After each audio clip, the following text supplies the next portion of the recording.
How's it, EasyProperties community? For those of you who haven't met, my name is Carl and I work in the EasyProperties brand team, and I'm really chuffed today to be joined by a legendary South African entrepreneur, property guru, and most importantly the CEO of the Capital Hotels and Apartments Group, Marc Wachsberger. It's really good to have you with us, so thanks for spending time with us. Thank you.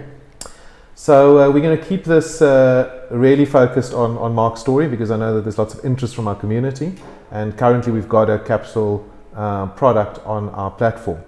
But maybe to kick us off, how did it all start? You're the CEO but also the founder, so how did it start? So I actually come from the investing community, from corporate finance, mergers and acquisitions, and I spotted a gap where you could buy an apartment originally in a building called Hydro Park in Sandton and rent it out. And you could rent it out long term or you could rent it out short term. And short term seemed to have almost this arbitrage kicker where you could, hotels were 1,500 Rand a night in that point, 2008, and apartment rentals were 10,000 Rand a month. So I did the math, 33% occupancy, pay for the costs as well, and it worked like a bomb from day one. We were at 90% occupancy straight away. That's awesome. And how many properties do you have now? How many? And is it just Gauteng, or whereabouts are you guys? So we're national. We have 12 hotels all across the country, 5 major locations, and it grew from that 2008, that one property, simply by naturally expanding property after property until we started developing our own hotels, including the one listed on your platform now, the Capital on Bath in Rosebank, is a property that we very successfully developed and has done incredibly well for us. And so one of the taglines that I saw on your site is the finest line between leisure and business, I think it is. So can you maybe just talk a little bit about that? I mean, who are the type of people that are in your properties? When I arrived this morning at the one Capital on Bath, and I must actually interrupt my own question, tell you your staff have been fantastic. So that's immediately one of the things, you know, from the security, the reception, you know, there's definitely a great atmosphere.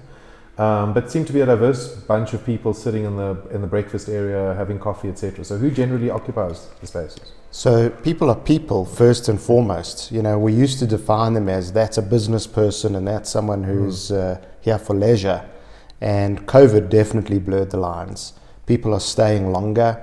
They're here for work. Generally, if you're in Rosebank like we are now, people will come, they'll work on a project for one of the corporates maybe in Rosebank, and they'll stay with us for a week or two because we're in apartments, right? That's our speciality.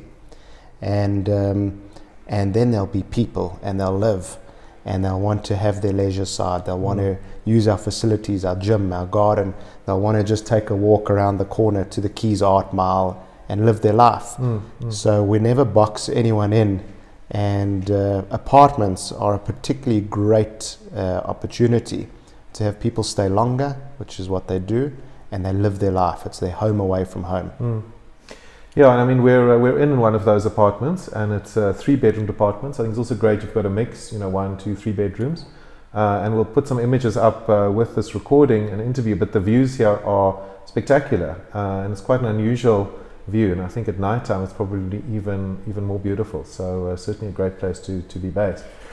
So also checking out your product, there's a concept La Familias. Maybe you can talk a little bit about that. Is that sort of the loyalty program, or? Yeah, that's our loyalty program. Basically what we wanted to do there is we wanted to say that if you book direct, you can save with us, and that's just for anyone.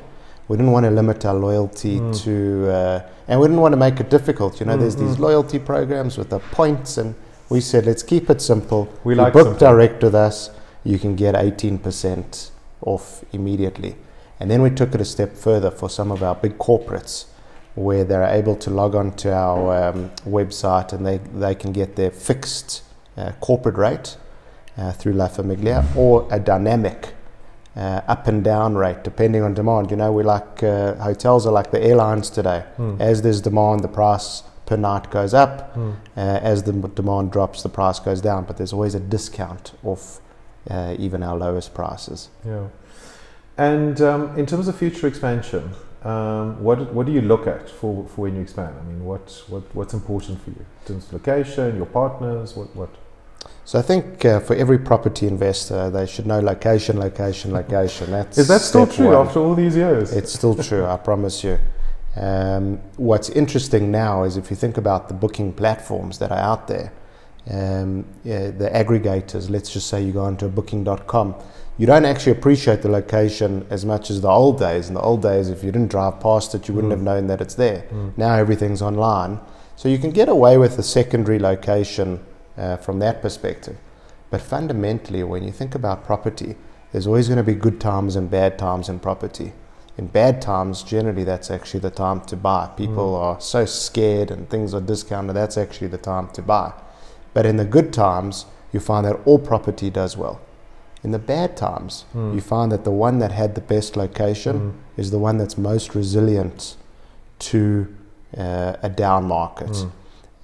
Somehow they gravitate still to location. Your ability to be near shops, the ability to walk to places, transport, location is absolutely key. And then the next thing we do, because we open 2 hotels every year, the next thing we focus on is how are we going to entertain our clients. As I said, we don't box anyone in to say, you're here for business. We say you're a person. When you finished your business some people finish work at 2 o'clock, some people finish work at 8 o'clock, 9 o'clock, whatever it is, what are you going to do? And we want to be sure that we have entertainment options. Can you chat a little bit more about that? I sadly haven't been to your property in Zimbabwe, but I saw something around a gin concept, or what is that? Because that probably ties in with what you're talking about. Correct. So what we love about our gin experience at Zimbabwe is it's another activity to do. What we have now is we have people, like I say, who are staying longer. What they would have done is they would have come to Zimbabwe maybe for a conference. We have a big conference center there. And now what they'll do is they'll bring their families to come with them to tag on to the end of the conference and stay longer because you're already there. And by the way, if you've got a few meetings to be done, you can just do that via Zoom back to wherever. So why rush off? Things are different post-COVID. And in that score, we need to entertain our guests. And so we'll have a gin experience one night. We'll have our walking trails and tours, our cycling trails. We'll have golf. So we're very big into saying, how are we going to entertain our guests? And also our corporates. Our corporates will book a group who will come almost as a team build. And they'll say, well, let's do a gin experience as a team building exercise. So we're very big into all forms of entertainment. Great. So I think I must put Rupert, our CEO, on the spot here and commit that we're going to do a bit of an experience for our investors down in Durban. So we'll run a bit of a competition and we'll do a gin experience down there. That sounds great. Rupert will host it, not drink, and myself and the investors will drink, but it sounds great. So you're being a bit modest, which in my experience is not always the case with property owners, developers and investors. Sort of blasely mention you open 2 hotels, which is amazing. And I want to talk a little bit about COVID and your point around the bad times. You're a bit of a celebrity apart from your property following, punting strongly, that the economy needed to open during COVID. We needed to get going, and you had a big uptake on that. How did you guys do during COVID? And I mean, did you fold? Did you close? Did you keep people employed? So if you think about our model, our business model fundamentally is one that we take the risk. If an EasyProperty investor invests today, EasyProperties buying the apartments, and we're signing a fixed lease, guaranteed for 3 years. And so all the risk is on us. So now what happens when COVID hits or any kind of sudden stop is the economic term they use. Well, when you've got fixed liabilities like we had, we needed to make a plan. And that's quite different to a lot of other hotel groups around town who are managers of property. They make management fees. If it goes well, they make more fees. If it goes badly, they make less fees, but they're not on the hook the way we are. And so when we're on the hook, we make a plan. Firstly, we have a balance sheet behind us. So we managed to use our reserves. We lost a lot of money during COVID, obviously. We used our reserves and we stretched our reserves for 18 months of pain. Which is impressive. But we made plans during that. The first plan we made is we took our apartments, which have a second purpose. not like a standard hotel room, which is really just for a hotel guest. An apartment, we started renting them out to the residential market. Then on the back of that, we started attracting repatriation flights coming into South Africa. Our government was bringing people back, and they needed to be quarantined for 14 days. So we turned our hotels into quarantine centers, actually running 90% occupancies across our group. We even took one of our properties and turned it into a hospital together with, in partnership with Discovery, to isolate the first COVID patients, you might say. Today we don't understand it a lot better. Back then, we didn't understand. People were scared. And we stayed open, and it was only one of our 12 properties closed, and we unfortunately had to retrench some people there. But we kept all 11 others open, we kept everyone employed, and we fought tooth and nail. And by the way, we paid our rent. We still paid our rent through the whole of COVID. And that's something that we're very proud of, is that we will not walk away from our liabilities. That's fantastic. Well, congratulations. It's really exciting.